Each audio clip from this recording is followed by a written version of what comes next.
We've got every microbe out there. You know, I always tell people, it's like if you're living in your house and you have animals, I mean, how many bugs do you think are crawling around on your living room floor? If you have dogs or cats or horses or guinea pigs, or you go to the playground, or you're sitting in a like the conference that we had last night, the only bugs that we seem to have much concern about are the ones we have vaccines for. And if you don't have a vaccine for it, then I guess your body does a pretty good job not keeping you. And they've got hundreds of vaccines in the pike. They've gone from a dozen to 30 to 40 to 50 to 60. They want to force us to take. Yeah. This is an amazing business plan. Big Pharma comes, lobbies government. They shove it on you, force it on kids, any captive population, force it on prisoners. I mean, this is a great business. Yeah, and there was a report that just came out a couple of days ago that they said by 2014, that's just a couple years away, by 2014, there will be 75 more vaccines that will be all ready to go. 75. And they're for things like addiction and stop smoking and obesity and all these different... Oh, by the way, I've had scientists on about that. Some of these anti-drug vaccines that you won't want cigarettes, you won't want cocaine, you won't want opiate-type drugs, the painkillers. They admit that it's a virus that goes in and actually attacks some of the receptors and gives you a type of lobotomy. And then they have others that attack the chemical reaction in the body, and it said creates plaques in the brains. I mean, my God, these new systems I don't even think should be called, and many scientists have said on the show, shouldn't be called vaccines. These are almost like nanobots. These are almost like nanotech, the Incredible Voyage, going in and actually rewiring the brain. And a lot of scientists have said if this keeps you from being able to absorb opiates or nicotine or other drugs, all of those opiates and all of those chemicals, they're mimicking different endorphins, different normal chemicals in the brain. Dr. Blaylock, top brain scientist, has talked about this here. And, I mean, so now they're setting the precedent. I was watching G.I. Joe, the kids' movie the other day on the treadmill, and it was all pro-war propaganda. But the evil Cobra Commander is injecting people with nanobots that make them their slaves. Well, that's basically what they're talking about now. I mean, my God, you're going to take something where you can't even absorb your regular endorphins? But don't worry, we'll have a drug that replaces that. Yeah, it's like all that humans have become is a repository for the products of the pharmaceutical industry. Whether that product is a vaccine or a drug or some other type of chemical, we are a repository for that. And how much more can we actually keep putting in and putting in and putting in before we have it's one big bio-experiment that breaks everybody's health down, and we just can't live. We just can't survive that. Well, I mean, you've done all this research, and so have major universities, that we are seeing a massive increase in allergies because the vaccines cause an autoimmune response, and it causes all sorts of interactions because of the RNA, the fungus, things that get into the vaccine preparation. And so your body's just fighting, and starts having responses to everything. Yeah, and they create things like some of the additives, like gelatin. They know for sure that gelatin that is in some of the flu shots and in the chickenpox vaccine causes allergies and allergic reactions. They know polysorbate 80 causes allergic reactions, and it also can cause anaphylaxis. It can cause infertility in female mice, and that additive is in the DPT vaccine, and it's in the new Gardasil vaccine. It's just one big scientific, it's like a big test tube experimental vaccination petri dish, and it's as though they can just put more and more and more in us, and that seems to be okay. Well, what about hundreds of peer-reviewed major studies showing that all the different rodents they give vaccines to, different types, develop early onset of unnatural arthritis?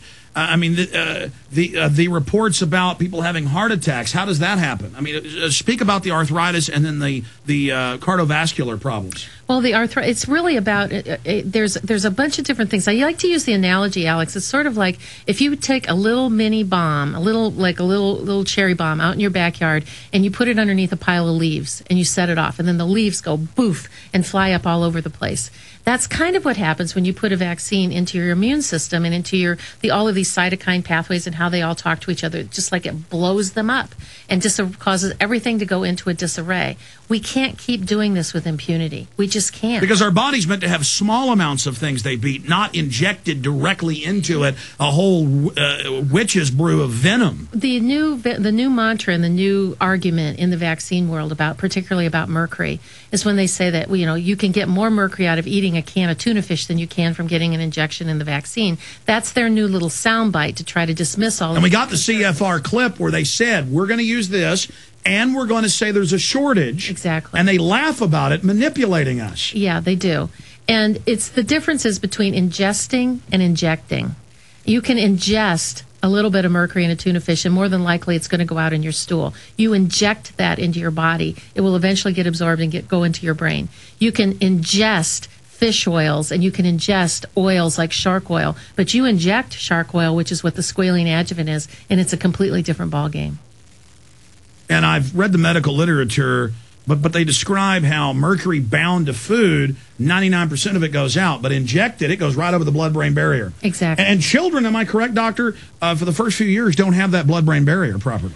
Well, they do have a blood-brain barrier, but I think it's a little bit leakier. I mean, they don't have it quite as, it's leakier. So the possibility of things going across the blood-brain barrier are higher. And with the new FluMist vaccine, the one that goes up the nose, that has MSG in it. So MSG, which is an cytotoxin in the brain, which can go right up the olfactory nose and right into the brain tissue. What I'm wanting to know is who's going to follow the brain reactions that could possibly happen down the road from injecting big wad of viruses and MSG right up the nose. But the medical system has an incentive to cover all this up. I mean, even the doctors who are giving the shots, they want to be in denial. They don't want to admit what they're part of. No, and they've got liability protection, too. I mean, it's anybody that's involved downline from that. They all have liability protection for anything that may be going on with the vaccines. Okay, I want to take calls now. Please have a quick question or comment. I'm sure we'll probably have horror stories of people being paralyzed or killed that are flooding in. But Ronnie in Texas, you're on the air with Dr. Sherri Tenpenny. Thanks for calling. Thanks, sir. Thanks for the great debate last night. And as a follow-up, two related ideas by awakening fellow citizens about these dangerously untested experimental vaccines. Is it not our great opportunity right now to open their minds about organic farming, freedom for knowledge about organic farming to help family farms? Yes, Ronnie, I appreciate your call. We've got to get on the offensive against this whole system. And he made me think of something. He just brought up the fact, because I talked to you off air, you said the majority of people were on your side at the event, and the undecideds, that they woke up by the end of it. Yeah, I thought that the people that were there last night, that the vast majority of them, they were from the libertarians, and they were really on the whole health freedom side of the equation. And I think that they were more supportive of vaccine information and vaccine freedom of choice. And I think that the neutral parties that were there, by the time that they were left and they saw the good arguments that we had, backed up by sound, decisive things that we said, versus kind of the, I would say, lame discussions that happened from the health department and the same old status quo. I think that a lot of people left very enlightened by the information they got last night. By the way, we're going to take that video conference and post it at prisonplanet.tv for the folks over there, and then it'll get ripped everywhere else, and that's great. Jeff in Missouri, do you have a question for our guest? Yes, I do. Dr. Tenpenny, I was wondering if, I know you're not a veterinarian, but I was wondering if you knew anything about the H3N8 dog virus. You know, I really don't. There's so much information that needs to be handled and read and assimilated every day from the human side. I really haven't gotten involved with the animals at all. I worked for a large animal vet and a small animal vet. This was 20 years ago. And I remember them advising people, look, they say give the shot every year. It's not good. It can hurt your dog. Now they're not saying give them every year. The vaccine makers just went and paid off the Veterinarian Society. And a lot of major veterinary groups are coming out and saying these vaccines are killing people's dogs. Yeah, exactly. So again, we're marching on every front. The truth's coming out. And I think this whole vaccine scare, this whole push for bird flu and swine flu was really an attempt for them to get back control of the situation. But I think like judo, we took them on and slammed them through the wall. Do you agree we're kicking their butt? I think that was really good. Yeah, it was. That was good. Well, hey, we're discovering our fighting spirit. Thank you, Jeff. I'm going quick because I want everybody to get on. Jim in New York, you're on the air with Dr. Sherri Tenpenny. Go. I talked with the husband of a scientist who works at the Cold Spring lab. They've been together for a long time. They actually live there at Cold Spring. Cold Springs is the eugenics IBM bioweapons area, yes. That's right. Yeah, she's actually doing research in autism, though. And when I had this conversation, I said, oh, so she's probably linked up that vaccines have caused this. And that changed his whole demeanor. He flat out came out and said, that is a complete fraud. There's absolutely no link. And the theory that they have at Cold Spring, which is what they're trying to push, is that because men are having babies later, it's actually the male Yes, I've seen those studies. See, they're eugenicists at Cold Springs. That's where it was founded. Hitler got all his plans from Cold Springs, as you know, Doctor. That's what Endgame covers, Blueprint for Global Enslavement. They're saying, oh, we all have bad genetics, and so we need to pass laws to test your genes to see if you can have kids.